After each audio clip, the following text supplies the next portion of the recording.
But hey, today we're continuing through the book of Hebrews. Now, today we're going to look again at, because we looked a little bit at Moses, but we're going to look at Jesus and Moses. Now, why look at Moses?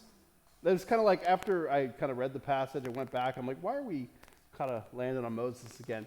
And I was thinking about a couple experiences. Like this week, I was watching a volleyball game, and anyone play volleyball? You know, the jump serve? I saw a terrible one and couldn't figure out what this person was trying to do. So, then you see a good one, and you're like, oh, that's really good. But then you see one that you're like, oh my gosh, that's really good. And you kind of, by comparison, you see something. The same is true with wrestling. A lot of times I would teach, as a coach wrestling, I teach a move, and kids just aren't getting it. And I'm a visual learner too. And so I have to, if I see it, then I'm like, oh, that's what we're trying to do. And I remember, it's like, that exploding double. Okay, never mind, nose. Or football, music, maybe sometimes you don't quite get a song until someone plays it, or a great painting, you kind of see it done. And so once you've seen something good, then you can tell good from bad. But I think when you've seen something that's good, then you're even more impressed by the better one, the excellent one. You watch somebody play high school football, you can see some great plays. You watch someone in the pros, you're like, oh my gosh, that's an amazing catch. And so understanding Moses as an example of faith helps us see what a life of faith is, but understanding Moses and his place in the bigger picture of Jesus and the life we have when we put our faith in him, it kind of brings it up a notch. Starting in Hebrews chapter 3, starting in verse 1, it says this. It says, I'm going to read the whole passage because this one I kept getting, I always say get lost. You can't see the forest for the trees. There were all kinds of trees, and so I want to take an overview of the passage because we're going to get lost in the trees, I promise you. But hopefully we'll come out of the woods at the end, right? Anyway, Hebrews chapter 3, starting verse 1. And so, dear brothers and sisters who belong to God and are partners with those called to heaven, think about this Jesus whom we declare to be God's messenger and high priest. For he was faithful to God who appointed him, just as Moses served faithfully when he was entrusted with God's entire house. But Jesus deserves far more glory than Moses, just as a person who builds a house deserves more praise than the house itself. For every house has a builder, but the one who built everything is God. Moses was certainly faithful in God's house as a servant. His work was an illustration of the truths God would reveal later, but Christ as the Son is in charge of God's entire house, and we are God's house if we keep our courage and remain confident in our hope in Christ. So breaking it down. Break it down. Hebrews verse 1 says, and so dear brothers and sisters who belong to God and are partners of those called to heaven, think carefully about this Jesus whom we declare as God's messenger and high priest. For he was faithful to God who appointed him, just as Moses served faithfully when he was entrusted with God's house. And this is kind of linking back. The last message, it was last week, we talked about, that Jesus was our merciful and faithful high priest. And, and our relationship with God is different because of Jesus. And, eventually, again, we're going to get to Hebrews 4, which is probably the more famous of the high priest passages. It says, since we have such a great high priest who has entered heaven, Jesus, Son of God, let us hold firmly to what we believe. This high priest of ours understands our weaknesses, for he faced all the same things we do, yet did not sin. And so we're looking forward to that high priest thing. And our relationship with God is different because of Christ. He's been there, so he understands. We have this high priest, the high priest was over the Day of Atonement where we'd be forgiven of sins, the representative of God. And Jesus, ultimately, he provides for our atonement. So if you're in Christ, your relationship with God is completely different. And then a lot of this stuff that here applies. It says in Hebrews 3, it says here that Jesus is the messenger and high priest. Now, that's reading the New Living Translation. How many people read different translations? It's okay. We got a little New King James here. I'm going to guess. Are you an NASB guy, Bob? NIV. Oh, that was my second guess. I used to really like the 84 NIV. I didn't like the 2011 as much, which I know I bore you guys with things like that. But the different translations. Some of you, does anyone have a translation that says Jesus is the apostle? Anyone? No, I'm sure someone does. You just don't want to say it right now. But it's just kind of, I kind of want to address it because it's one of those words you kind of get like, what the heck? Jesus is an apostle? Like, isn't he, are those like the 12 dudes that hung out with Jesus? Aren't they those the apostles? And so if you read that word, don't get confused here. It's not saying that Jesus is like the same as Peter, Paul, and Mary. No, that's a band. Peter, Paul, the other apostles.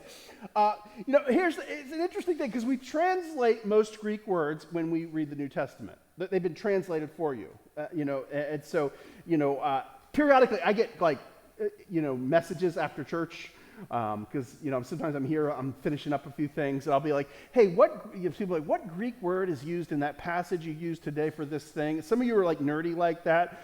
Shout out to Lee. and so we'll be talking about, usage of everything. But, most people, if you're into that, that's awesome. But most people aren't into all that thing, and that's okay.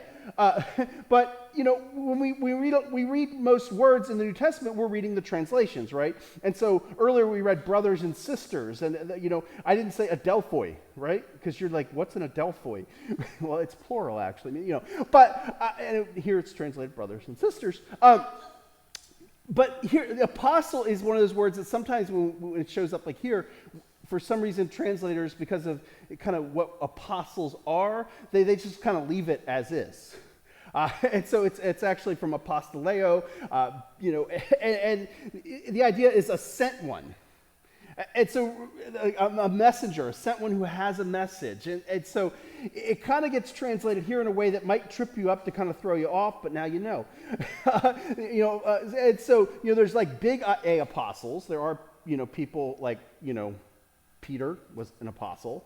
Paul was an apostle. And then there's also people who have apostolic gifts today. That's a whole nother story, and we can argue and debate some of that stuff. But here, it's just, the idea is Jesus was sent to proclaim God's truth to us. Now, I probably spent more time on a footnote that some of you have in your Bibles than you needed, but now you know. Now you know. There's a TikTok. Anyway, brothers and sisters who belong to God. And we talked about this, we're adopted into God's family. Ephesians 1:13, and now Gentiles have also heard the truth, the good news that God saves you, and when you believe in Christ, he identified you as his own by giving you the Holy Spirit whom he promised long ago. And so when we're in Christ, we're adopted into the family, and we're marked. He identified you. ESV says sealed. And I was thinking, like this week I was at some of you know the Well up in Hockessin. Anyone go to the Well up in Hockessin? Oh, it's a great place. If you're ever up in Hockessin, you should go to the Well. It's a cool coffee shop, great barbecue. Oh my gosh. I had their vegetarian pork. No, it's one that's not vegetarian at all. But it was good. But, we were getting coffee, and my friend wanted to grab some coffee he was grabbing some for his son and everything, and they had like these fancy coffee bags, and had like a wax seal on it to show it's like the genuine stuff. It was marked, and you knew from that seal, like that. In the old time, you remember the letters? Anyone remember ever seeing that? It's like a leather, like a wax seal. That's kind of, it was right on the coffee, because it was like, this is marked. This is, what coffee that is by the seal. Now, I can't remember the name of it, but I didn't buy any, so it's okay. I don't need any more coffee, right? But I was drinking it up there. I was drinking a great Burundi. Anyway, coffee from Burundi. And so it's sealed, or I think of, I think the NIV, Bob and some other people who read, it says marked. And I always picture when it says we're marked by the Holy Spirit, Toy Story. Anyone see Toy Story? If you haven't seen Toy Story, that is so sad. We should remedy that right after this. We should watch Toy Story. But in it, there's a scene. Basically, the little boy, like he writes Andy on the bottom of like his Buzz Lightyear. Like he's marked. It's his. And there's a different relationship. And so we're marked by the Holy Spirit. And if you're a believer, the Holy Spirit comes inside, lives in you, and you've been marked. You're God's. And so it says we're partners with those called to heaven. And I was thinking of this. This phrase came to mind when I was studying this week. Partners of those called to heaven. And I just kept thinking about, and I remembered where I'd read it one time. The phrase is a long obedience. And there is, and the idea is this long-term faithfulness to what God's doing. And long-term faithfulness to living this faith out. And there's a guy named Eugene Peterson who I occasionally mention because he wrote a translation called The Message. He did some cool stuff with Bono. We've posted that video a bunch of times, and yet every time someone's like, I'd never seen that video. I'm like, how many times do I have to post a video before everyone sees it? But in it, it was interesting. I was going to read the whole book last night, but I didn't have time to read it last night. And it's not like a book you kind of quickly read. It's one of those I think you have to think about and ponder.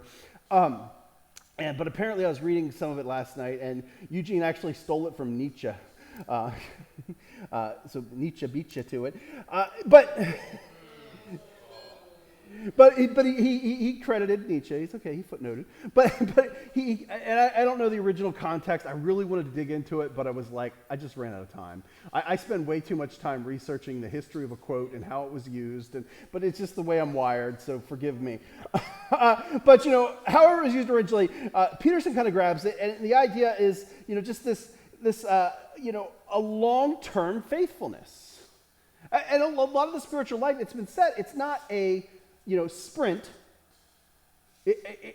It's more of a marathon.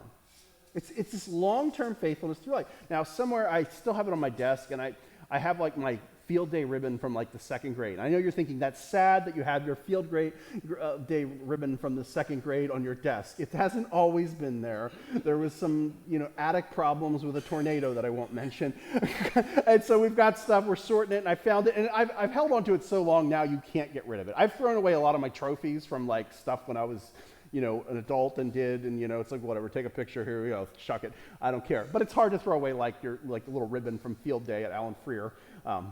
Anyone else have their ribbon still from, one person, not from Alan Freer because he went to Dover, but got the D-High crowd over here.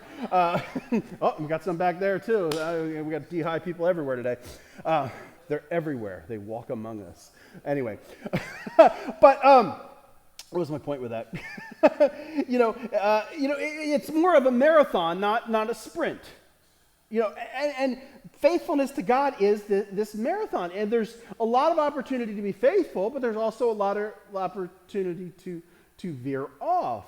And I went to a funeral this week, and it really, I'm not going to tell you all the details, but it was like a great funeral.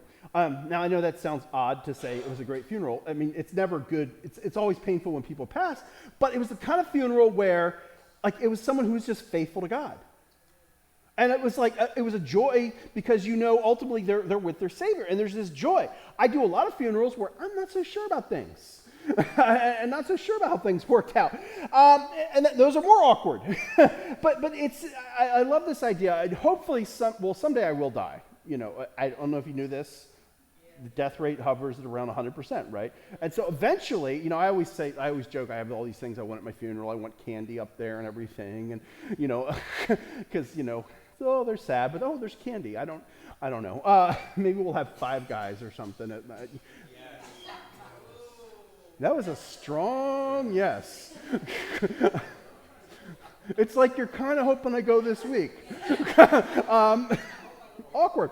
But anyway, I hope that, when I go, there's people can look at my life and go, man, that's someone who was faithful to God. Because I know people who kind of shipwreck their faith along the middle. But there's this long obedience to what it means to be a part of Christ. There's this part, we're partners with those called to heaven. We're supposed to, we belong to God. And so there's this long-term obedience that we need to be about. Now, it says here, that we're supposed to, think carefully. It says in the NLT. Now, if you look at the NIV, it says, fix your thoughts on Jesus. I think, I think the Message says, take a good hard look at Jesus. He's the centerpiece of everything we believe. It's this idea. You want to know more of what God is like. We look at Jesus, this is like a more pondering message. I was pondering a lot this week. I was thinking, Some of you are like, it's good you think once in a while, Jeff. But I was thinking, what do we consider every day? We consider a lot of things. We think about a lot of things, right? But if we consider Jesus daily, it changes your life and your focus. Because, contemplating Jesus is life-changing. Now, we had the men's retreat yesterday. It's an annual thing. We don't put it on. It's either in Pennsylvania or Maryland, alternates. It kind of got messed up. Last year they didn't get to do it, and so this year it was in Maryland. So we've done it a record 2 years in a row, but with a middle in the middle. So it's not really a tradition, but it feels like it's a tradition. Anyway, look forward to going to next year. But it's funny because most men, okay, and ladies can testify to this, right? Like, if you're both walking to the car, most men are like what? They get to the driver's seat, right? A lot of us struggle to be the passenger. Like every time we go on a road trip, I'm like, yes, Denise, we'll split the driving. And unless I'm like out cold sleeping, I'm always like, no, I'm fine. I'm like falling asleep, drinking coffee. I'm good. It's a man thing. I don't get it. It's wrong. It's psychologically broken. I probably need therapy. I get it. But I'm a dude. It's what we do. Now it's funny though, men's retreat, except for, Gertie wanted to drive. Nobody wanted to drive. Like it was like laziness. Like people are bartering. Like I will buy your meal if you drive. It was like a weird thing. I don't know if it's all men's trips. Well, I'll let you know next year because it'll be our third year not in a row. But it was interesting because I'll let men someone else unpack that. But it's interesting when you're the passenger in a car. Like, it's a different experience, right? Because you're driving, you should be focused on, like things in front of you, other cars, and again, it's like a game, like we're trying to pass all the other ones, and that's why we hate stopping, because, then you work so hard to get ahead of them, and then now they're passing you. I'm always like, I'm going to stop, I'll enjoy a nice lunch somewhere, and then I'm like, I get all the way there, and I haven't stopped, and, even for coffee, that's how bad it is sometimes. I pack my own now, I'm thinking ahead. But there's something about when you're the passenger, like you can kind of contemplate things a little bit, right? And sometimes I think in life we're kind of like the driver. We're moving ahead. We're looking at everything we got to do, and we miss the contemplation, if you will, of Jesus. Are we thinking about Jesus? Are we thinking about how he can shape our lives? Because I think sometimes we don't consider him because we're just so focused on other things.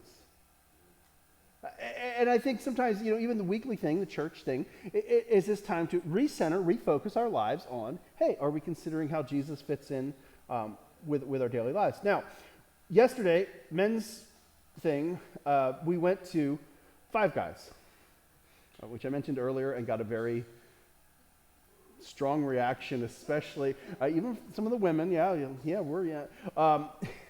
anyway, so I had a small heart attack. But no, I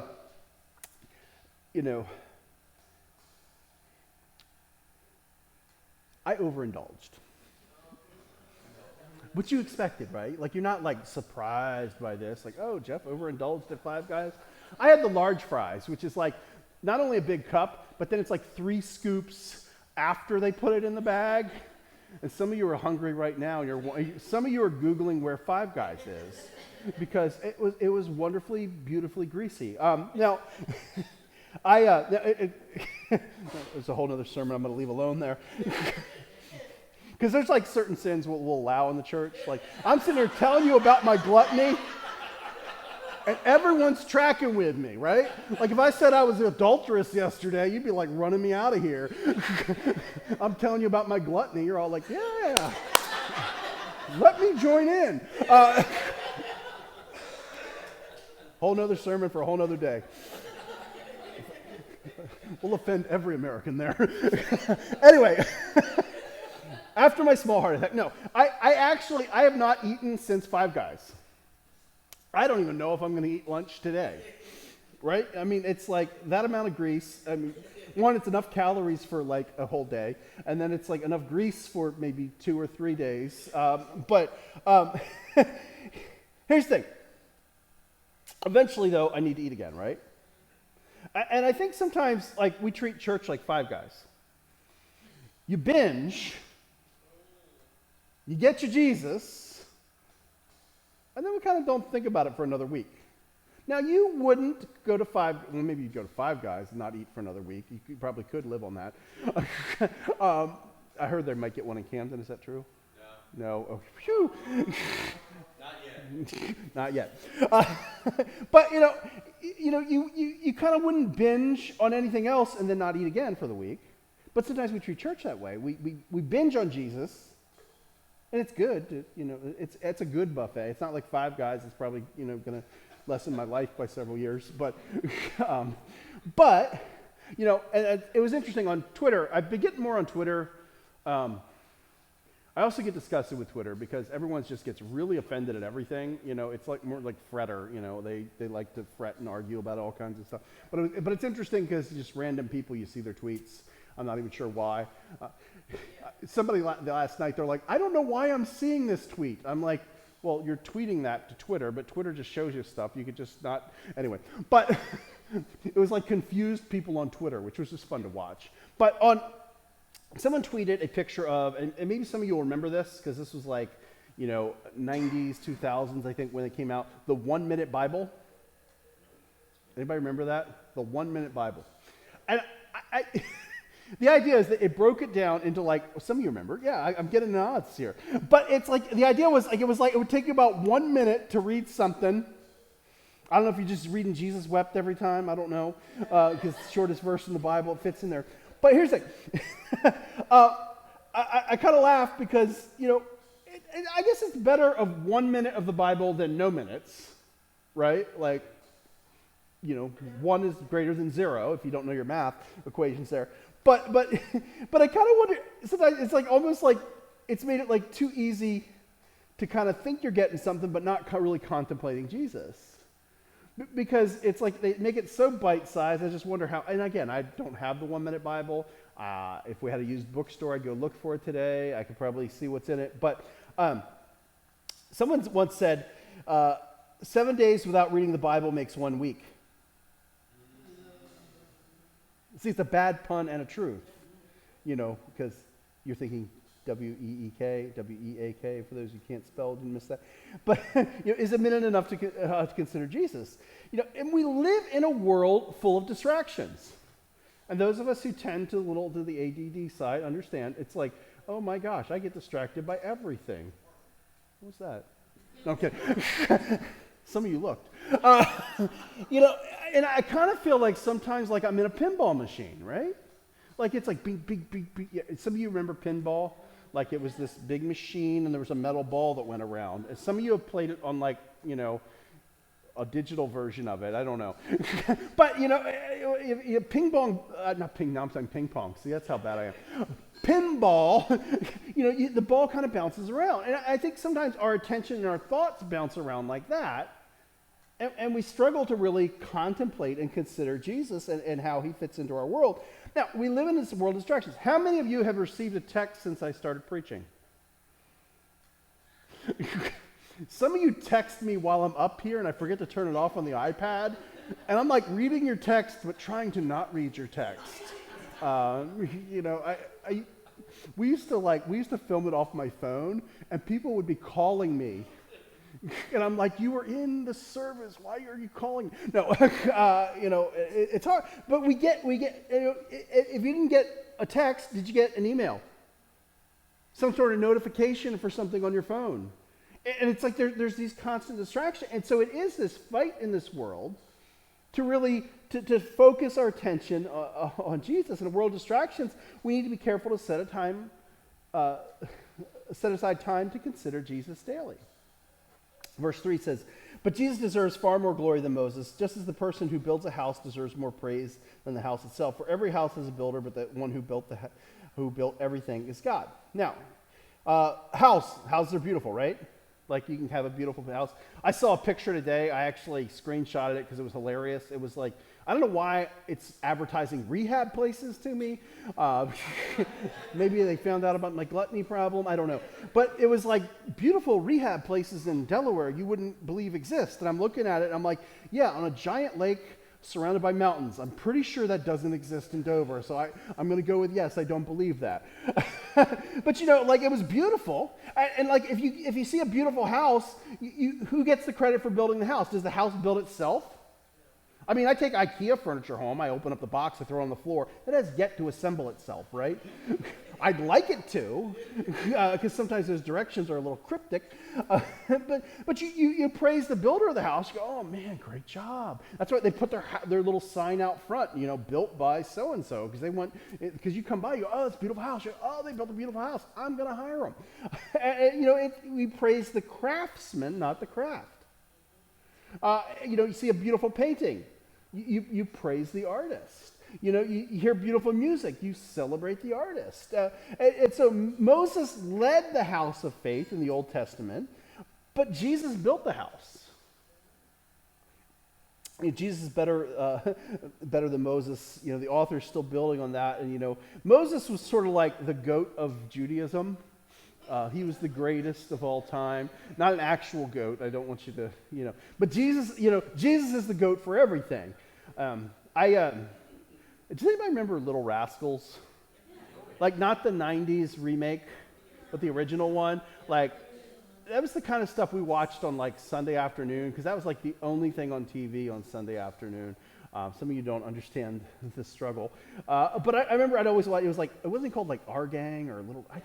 I don't know what it was actually called, but it was like, I remember they do this episode, and I actually had to find it on YouTube to kind of watch it a little bit, because I was trying to remember. But it was like the He-Man Woman Haters Club. No girls allowed. Okay, good, you guys are laughing, because some people are really offended by this. And but it was in the 1930s version.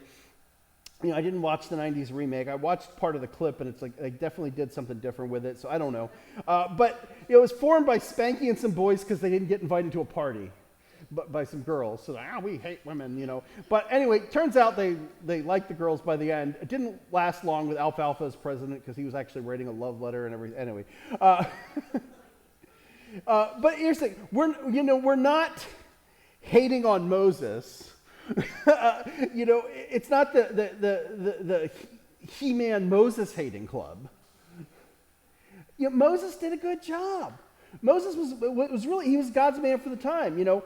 There's this story in Numbers 12. Aaron and Miriam are complaining about Moses, and it's really kind of interesting because there's actually sort of a racial undertone to to the complaint, because Moses was married to a Cushite.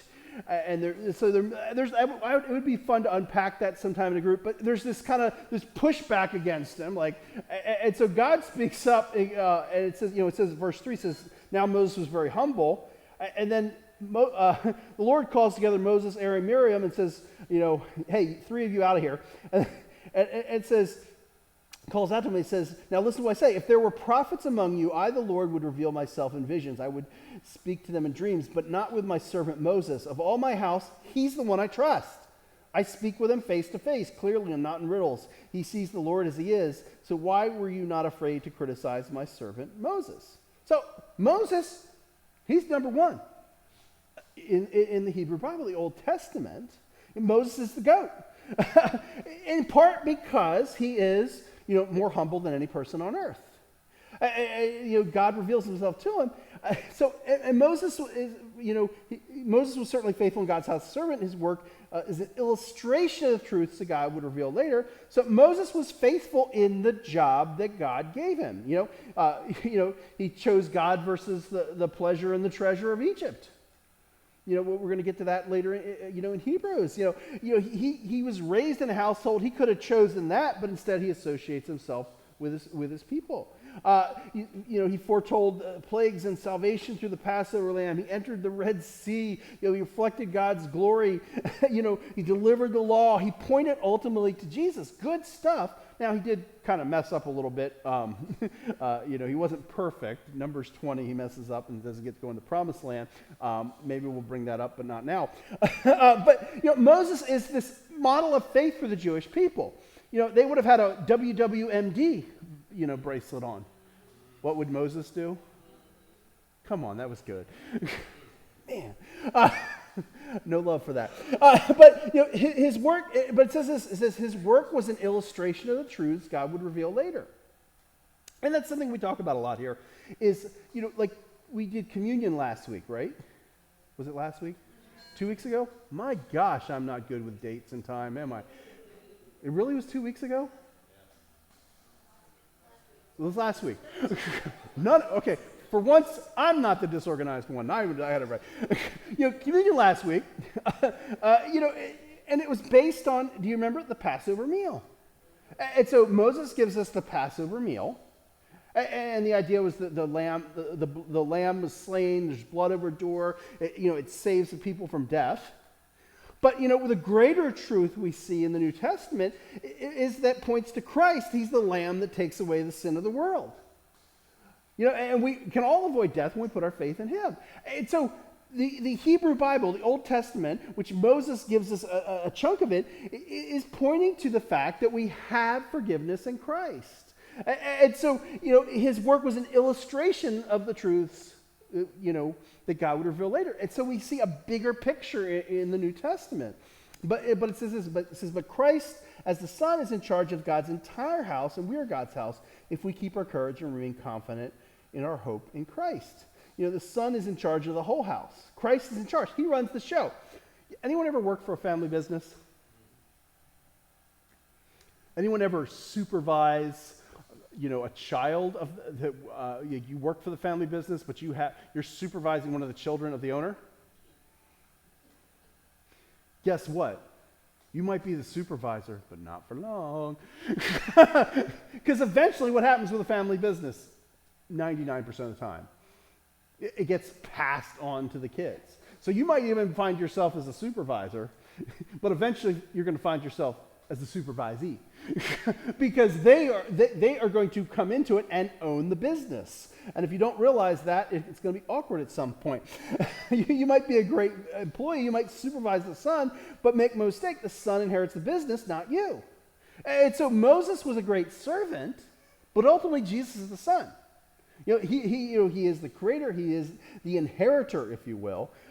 And the cool thing is that we are invited into that family of faith. We're invited to be brothers and sisters. And the book of Hebrews continues to paint this powerful picture of who Jesus is. And here, the more you learn about Jesus, I think I've said this every week in Hebrews, and I probably will say it every week in Hebrews. But the more you learn about Christ, the bigger you'll see he is. And as you learn about Christ, it'll change the way you live. You'll live differently when you see who Christ is.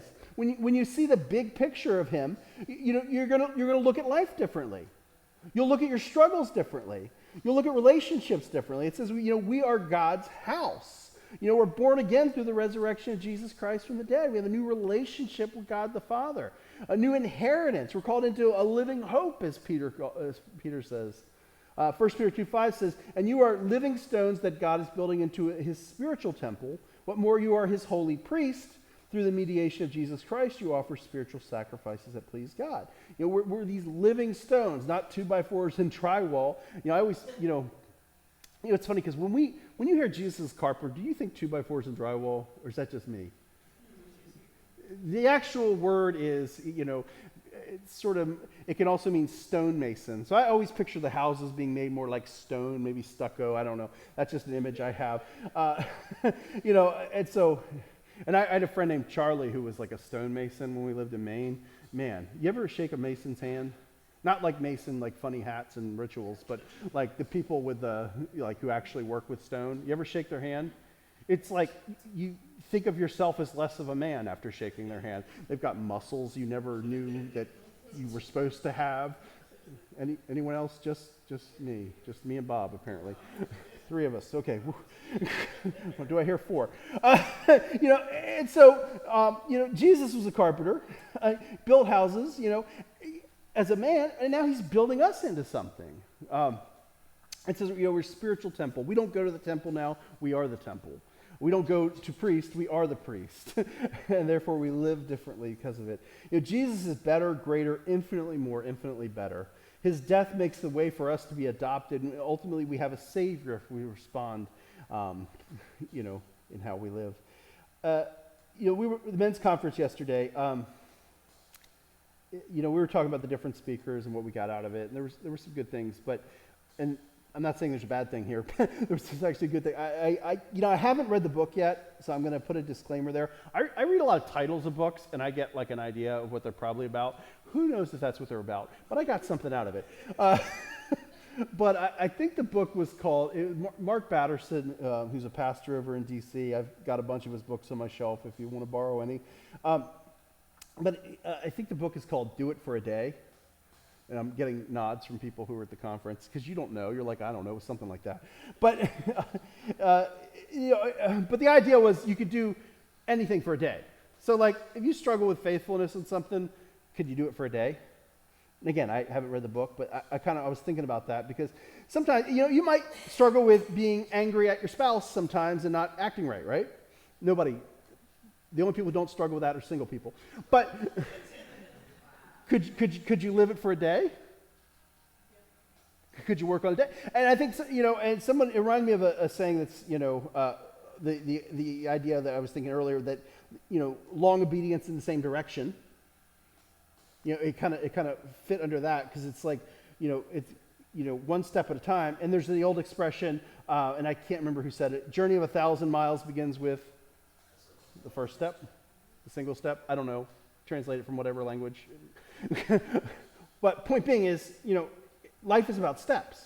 And so long obedience seems like a hard thing. Like when you're looking at like, hey, if I live 50 more years, can I live this thing out? Man, sometimes that seems hard, right?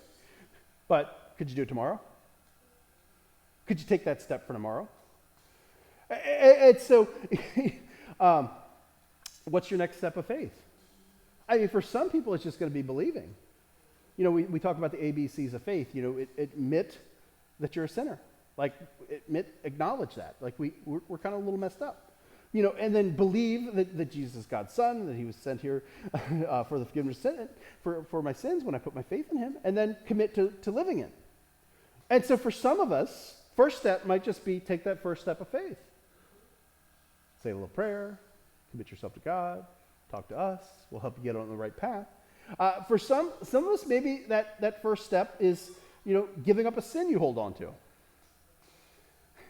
There's whole books written called Acceptable Sins. It's sort of tongue-in-cheek because you're like, it shouldn't be acceptable because it's sin, but we do. And a lot of us, Denise and I have been pondering this, not because we have some big sin between us, but she's like the person I talk to the most about this. And I wonder, it seems to me, and I'm not talking about any of you, of course, but some people sometimes have a sin, and they just seem to be able to justify it without, it's like it's clearly wrong. They know it. I mean, there's like some things like I'd have, sometimes, maybe you're new to the faith and don't know what is and what isn't, but I often find people who kind of should know. They've taken all the classes. They've been around long enough. They know, but they'll still hold on to things. Because ultimately, a lot of us can justify our own sins, even while we criticize other people's, but that's a whole other sermon for a whole other time. Is this something you're holding on to? You need to give up. Sometimes it's a relationship maybe you shouldn't have. For some of us, it's accepting that we're forgiven. I deal with that sometimes. It's, when you're in Christ, you're forgiven of everything. Even if you did some really stupid things. Because I could probably top your stupid things. And some of you said amen. But some of us struggle to accept that we're forgiven. But we're forgiven in Christ. So maybe your next step is just accepting that. Maybe it's getting connected in community. That's your next step of faith. Or maybe learning to really consider Jesus daily. I think a lot of us, if we would, I know I made a lot out of that one little phrase in the beginning, but I think there's something to it. Because if we learn to consider Jesus daily, it changes the way we live. I live differently because my focus is different. Think your next step. Everybody think of a next step. Raise your hand when you're done. No, I'm kidding. It's like class for like little kids. Put your head down on your desk when you have your next step. But here, do it for a day. then do it for the next day. It's the little steps will get you to that long obedience. Take that step of faith, take that step of obedience as you follow Jesus.